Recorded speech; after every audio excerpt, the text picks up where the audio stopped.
Bismillahirrahmanirrahim. Assalamualaikum warahmatullahi wabarakatuh. Hari ini kita akan membahas mengenai penyimpangan semua hukum Mendel. Yang pertama itu interaksi antar alel. Pertama adalah intermediate ya.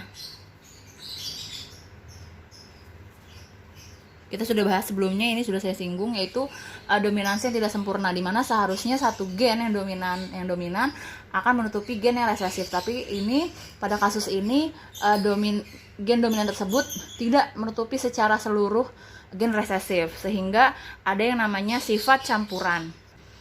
Contohnya pada Mirabilis jalapa.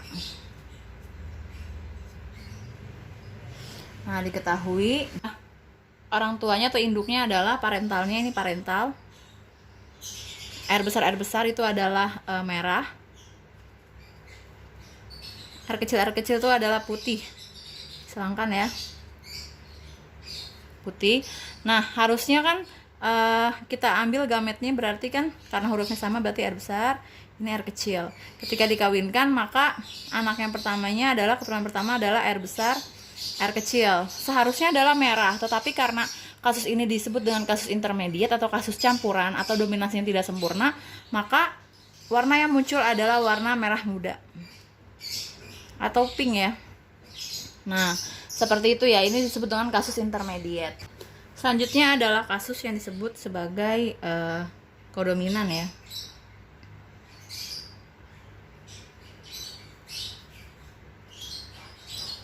Kodominan ini bisa dibilang untuk perkaliannya mirip dengan intermediate, cuma hanya saja yang muncul ketika nanti dia heterozigot, yang muncul itu bukannya sifat campuran, yaitu adalah sifat baru. Contohnya yang terjadi pada kasus golongan darah MN. Jadi tipe-tipe golongan darah ada AB0 atau ada juga yang tipe golongan darah MN, ada juga nanti yang resus ya. Nah, yang MN ini contoh dari aplikasi dari kodominan. Jadi seseorang dengan golongan darah M disilangkan dengan seseorang yang golongan darah N, melakukan hibridisasi atau perkawinan gitu ya. Nah, nanti ini parental yang pertama, gametnya adalah M, ini gametnya adalah N. Nah, filialnya adalah M dan N, bukan campuran antara MN, bukan setengah M, bukan setengah N, tapi gabungan sifat keduanya, bukan gabungan ya, sifat baru yaitu M dan N. Nah, ini golongan darah ini disebut dengan golongan darah MN. Nah, yang kemudian adalah pada kasus alel ganda. Nah, dari namanya dapat kita ketahui ya bahwa alel itu kan adalah alternatif dari gen ya, dari sebuah gen. Misalnya gen A besar, alelnya adalah A kecil. Nah, tapi pada alel ganda, A besar itu punya alternatif lain selain A kecil. Misalnya A kecil aksen, A kecil kutip, atau A kecil 2 aksen. Nah, seperti contohnya yang terjadi pada rambut kelinci ya. Atau pada golongan darah tipe AB0. Pada rambut kelinci itu memiliki hierarki atau dominansi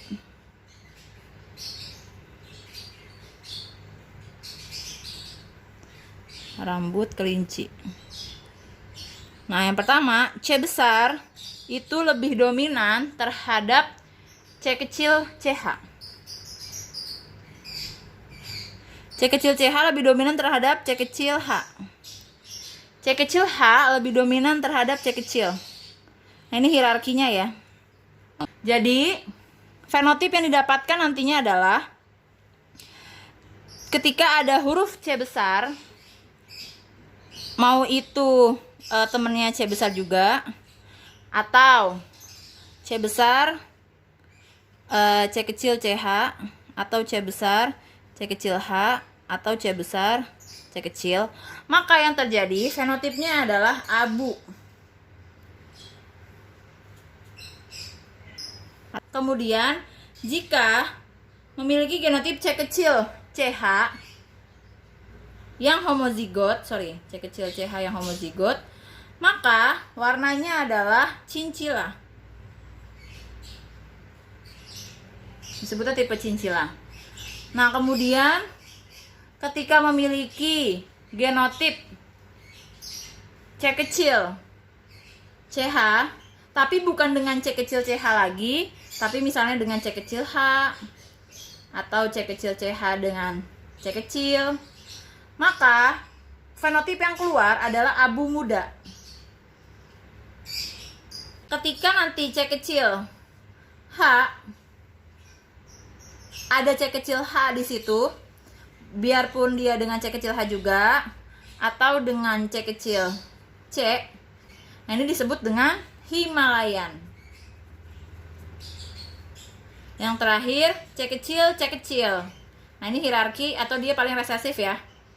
Dia adalah albino. Nah yang selanjutnya adalah ale letal ya.